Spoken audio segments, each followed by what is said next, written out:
Hey, have you ever transferred $25 into your savings account and instead of feeling proud, you just felt discouraged? Because in your mind, you're thinking, what is this really going to do for me? See, when the goal is thousands and you're moving in tens, the gap feels crushing.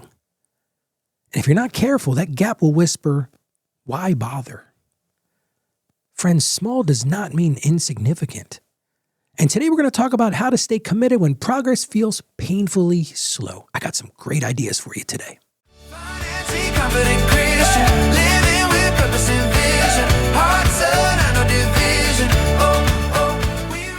But here's today's listener question.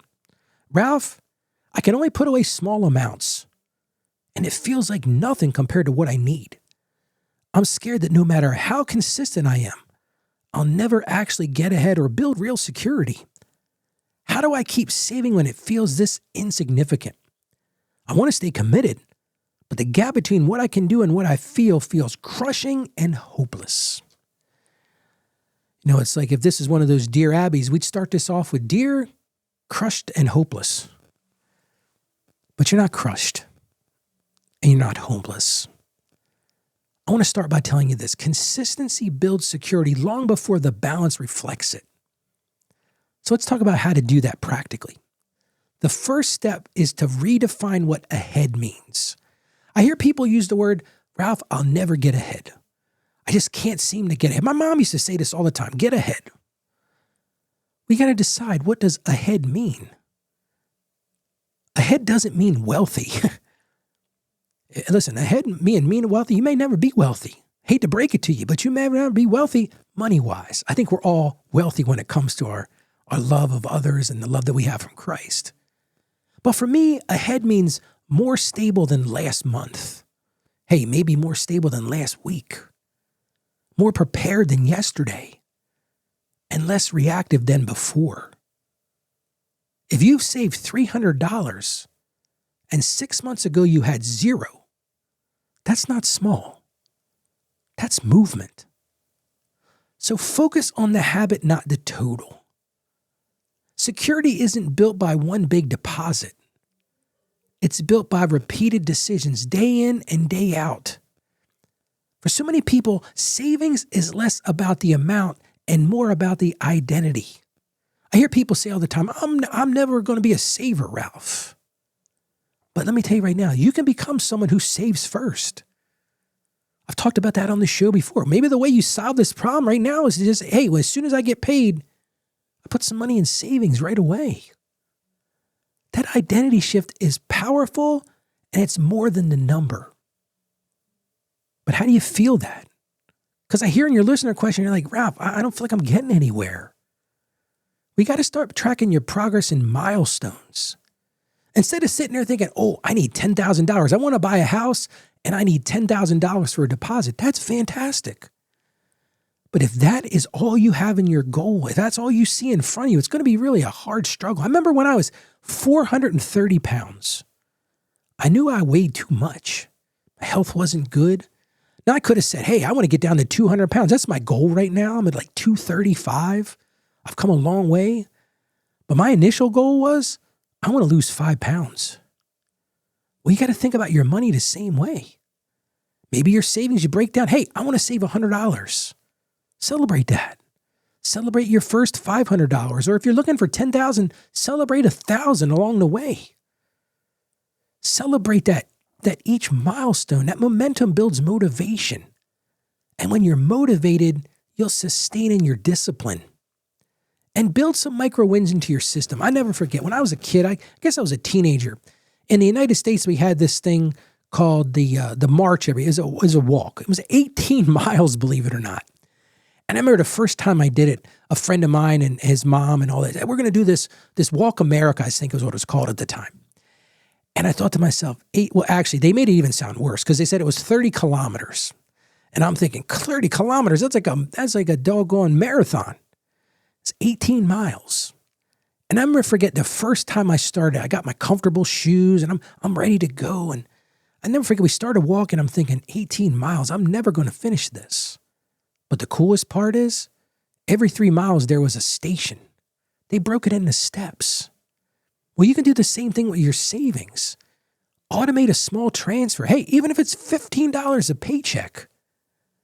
And then maybe you upgrade that every month. Say, you know what, I've been doing 15, maybe I could do 20 now. And that 20 becomes 30. And that tiny increase is compound. And it's not just the financial compound. I remember about halfway through the walk, they gave you like snacks and all this kind of stuff at each thing. And I thought to myself, hey, wow, I'm almost getting there. There's only 3 more stops and then I'll be done. And that feeling when I was done, man, I did that 3 years in a row and each year got a little easier. But also anchor your security in something deeper. Yes, savings can bring stability, but that was never meant to be your ultimate security.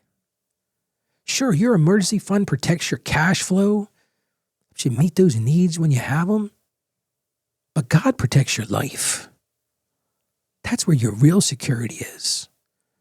And when that gap feels overwhelming, when you're first getting started, remind yourself this: you are stewarding wisely and you're trusting faithfully, because that combination produces peace. And never forget those small steps. Those steps, as I started off walking at 18 miles, were still steps forward. Let's talk about today's win. I always want to give you a win. If you're new to the show, every day I'm going to give you a win that you can take away and take to the bank, as they say. So today's win is this: set up or confirm one automatic transfer, even if it's small. Hey, look, you can set aside $5 a week in savings, or every time you get a paycheck, just $5. Because what you're going to find is that consistency beats intensity every single time.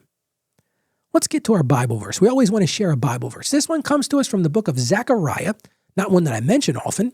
Zechariah chapter 4, verse 10. It says this: "Who dares despise the day of small things? Since the 7 eyes of the Lord that reigns throughout the earth will rejoice when they see the chosen capstone in the hand of Zerubbabel."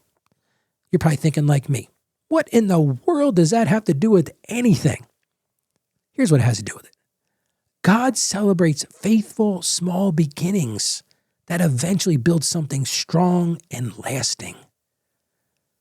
Those decisions, that consistency, is exactly what the scripture is talking about. Let's pray together. Lord God, when the gap feels overwhelming, I just want you to steady my friend's heart. Help them not to despise the small progress. Help them to see growth when they once saw nothing there.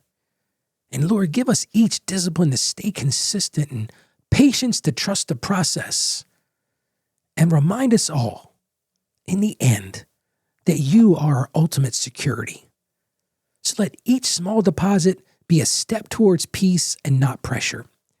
And we ask this in the mighty name of Jesus. Amen. Friend, you don't need giant leaps. You just need faithful steps. And if you've got a question for the show, I'd love to answer questions. It's the heart of what I do here. I got a heart for helping people. And if you've got a question for the show, go to financiallyconfidentchristian.com/question.